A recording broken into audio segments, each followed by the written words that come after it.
Heures qui ressonnent. Et la petite? Ben là-haut, dans la tour. Et vous, où étiez-vous? Je retirais les derniers pots de la serre. Je ne vous ai pas vu toute la matinée. Depuis qu'est mort mon mari, la maison est si vide qu'elle paraît 2 fois plus grande. Et nous devons presque nous chercher.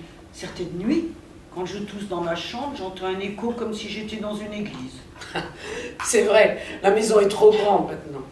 Et puis, s'il vivait avec cette clarté qu'il avait, cette intelligence. Ah non, ah non, non, non, non, non, non, non.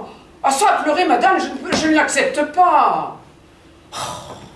Voilà déjà 6 ans qu'il est mort, et je ne veux pas que vous soyez comme au premier jour. Allons, nous l'avons bien assez pleuré. Allez, du cran, madame. Allez, que le soleil entre dans tous les coins.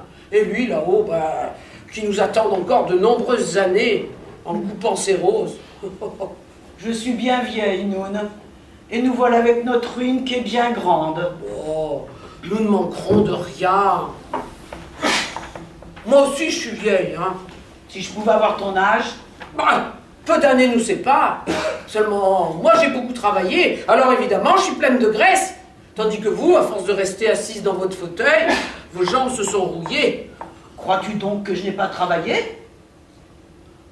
Du petit bout des doigts, hein, avec des fils, des tiges, des petits pots de confiture. Tandis que moi, j'ai travaillé avec mon dos, avec mes genoux, avec mes ongles.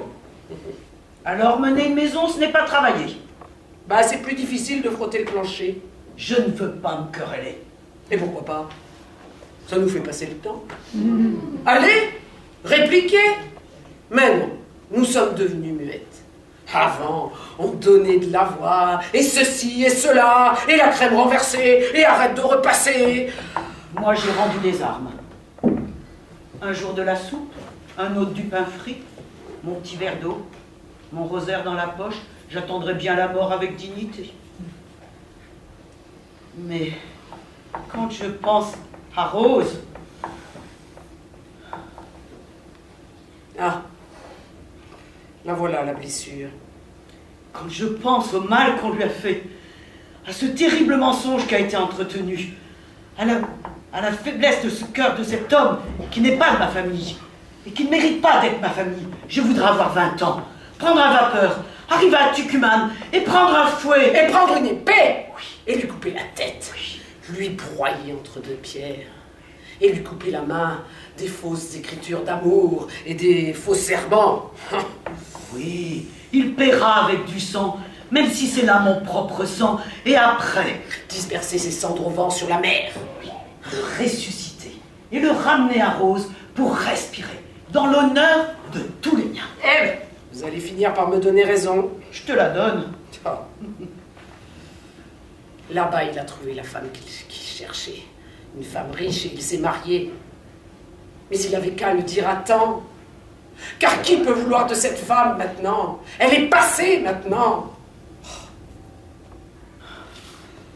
Et madame, et si on lui envoyait une lettre empoisonnée pour qu'il meure subitement en la recevant? Quelle histoire. Voilà 8 ans qu'il est marié, et c'est que le mois dernier que cette canaille m'a écrit la vérité. Je sentais bien quelque chose dans ses lettres. Cette procuration qui n'arrivait pas, quelque chose d'ambigu. Il n'osait pas. Il a fini par le faire, évidemment, après la mort de son père. Et cet enfant... Chut, chut, chut. C'est la petite. C'est Rose qui va la serre. Alors c'est fini. Vous assise, moi assise, et il n'y a plus qu'à mourir. Et il n'y a pas de justice. Et il n'y a pas mèche de le réduire en poussière. Tais-toi. Non, arrête. Non, je ne suis pas de caractère à supporter ces choses-là sans que mon cœur se mette à bondir dans ma poitrine tel un chien traqué. Quand j'ai enterré mon mari, j'ai eu beaucoup de chagrin. Quand j'ai enterré ma petite, c'était comme si on me piétinait les entrailles. Mais les morts sont des morts. Ils sont morts. On pleure. Puis on ferme la porte. Et puis allez, il faut vivre. Mais ce qui arrive à ma petite Rose, c'est ce qu'il y a de pire. C'est aimer sans trouver le corps. C'est pleurer sans même savoir sur qui on pleure. C'est soupirer pour quelqu'un qui ne mérite même pas un soupir. Qu'est-ce que tu veux que je fasse? Ouais, que le flemme nous emporte. Quand on est vieux, tout nous tourne le dos. Oh, mais tant que j'aurai des bras, vous ne manquerez de rien. Oh. Noun, je n'ai plus les moyens de te payer. Il va falloir que tu nous abandonnes. Oui, mais qu'est-ce que j'entends là? Mais vous entendez? Où est-ce que c'est parce que je deviens sourde?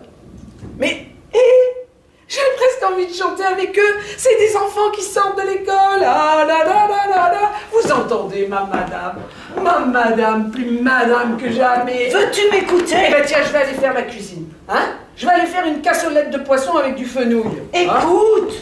Et des œufs à la neige. Oui, des œufs à la neige avec des dragées de couleur. Enfin! Ah, eh ben tiens. Eh ben mais c'est Monsieur Martin. Monsieur Martin, entrez, allez, venez. Allez, distrayez-moi un peu, madame. Hein? Entrez. Quel bonheur de vous voir. À quand l'arrachement définitif? Aujourd'hui.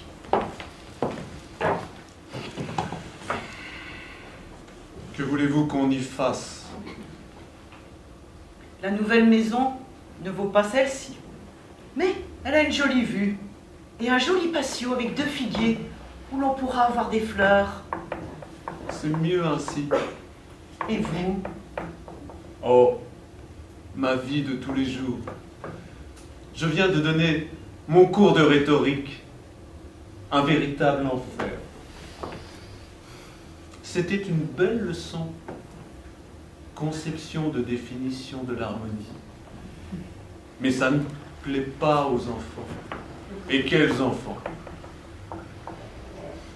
Moi, comme ils me voient handicapé, ils me ménagent un peu, j'ai droit à une punaise sur la chaise par-ci, par-là, ou un pantin dans le dos.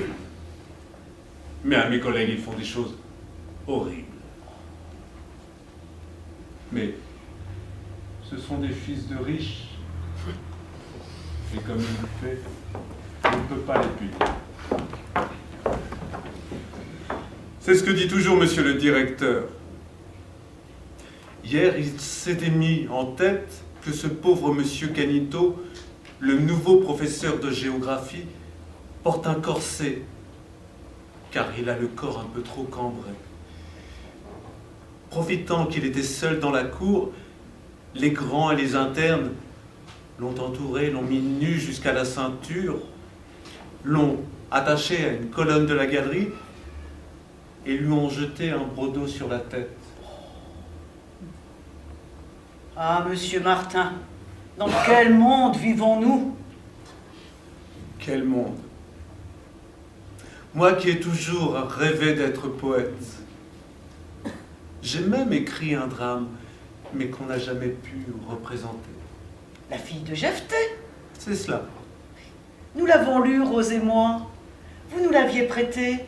Nous l'avons lu bien 4 ou 5 fois. Eh bien, Ça m'a beaucoup plu. Je vous l'ai toujours dit. Surtout quand au moment de mourir, elle se rappelle sa mère et l'appelle. c'est beau, n'est-ce pas? C'est fort. Un véritable drame de forme et de contenu.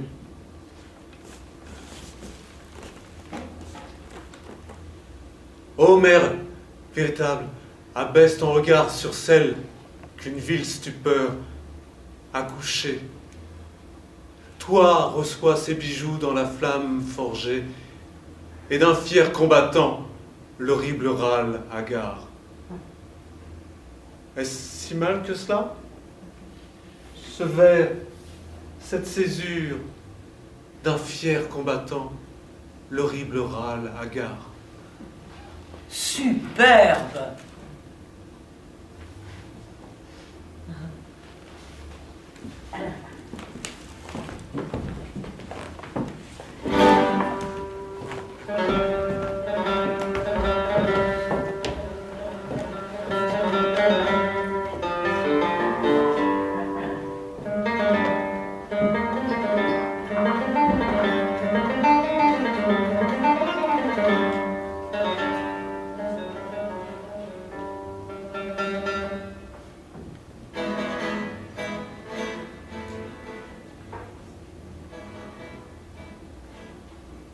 Ils ont déjà apporté la commode?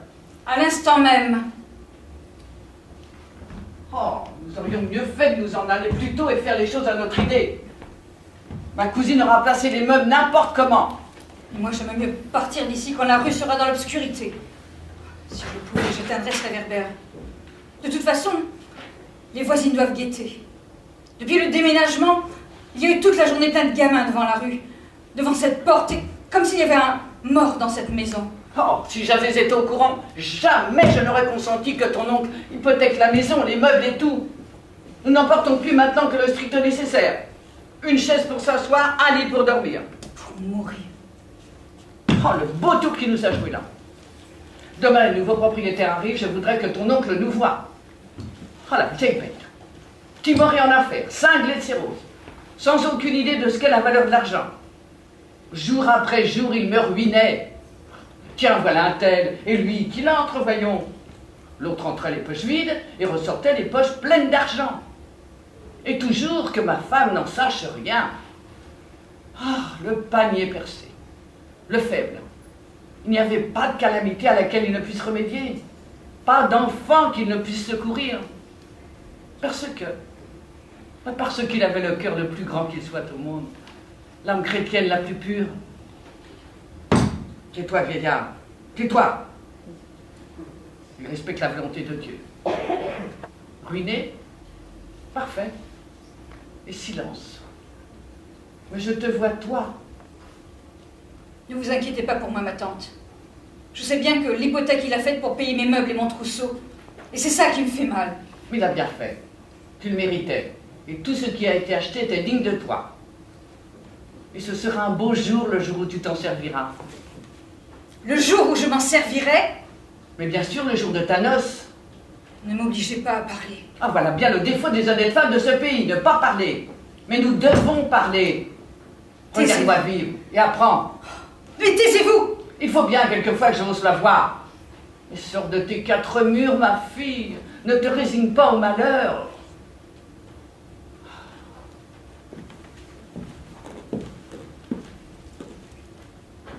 Je savais tout.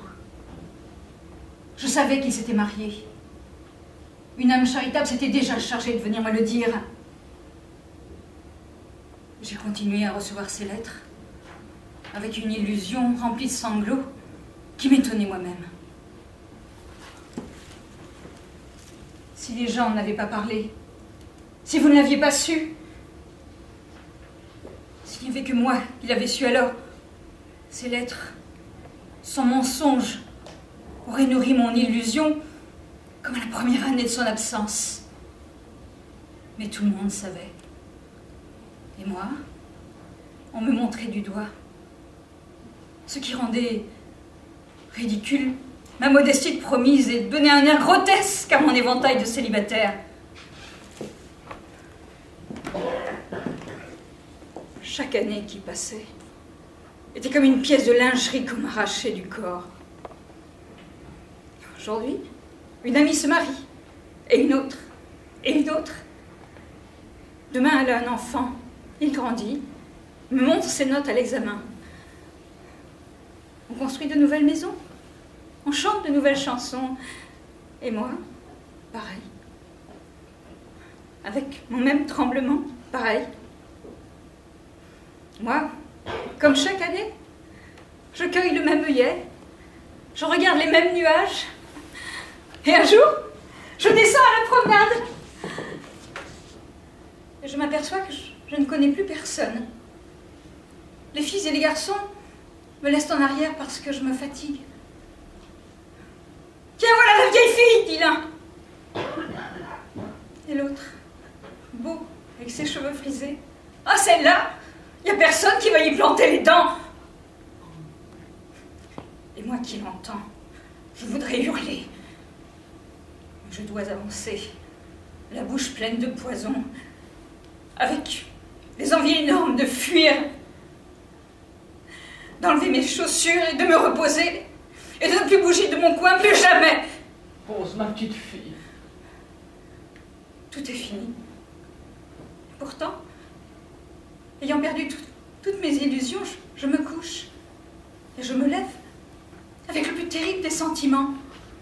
Le sentiment de cette espérance morte. Alors je veux fuir, je veux ne plus voir, mais je veux rester sereine et vide. Mais est-ce qu'une pauvre femme ne peut pas respirer en liberté? Mais pourquoi tu ne m'as pas écouté? Pourquoi tu n'en as pas épousé un autre? Je t'ai liée. Et d'ailleurs, quel homme est venu dans cette maison sincère et débordant d'attention pour gagner ma tendresse? Pas un seul. Mais tu ne leur prêtais aucune attention. Tu étais folle d'un tourtereau voleur. J'ai toujours été sérieuse. Tu t'es accroché à ton idée, sans voir la réalité, sans penser à ton avenir. Je suis comme je suis, je ne peux pas me changer. Ce que je garde à présent, c'est ma dignité. Ce que je garde à l'intérieur, je le garde pour moi seule. Mais voilà ce que je ne veux pas.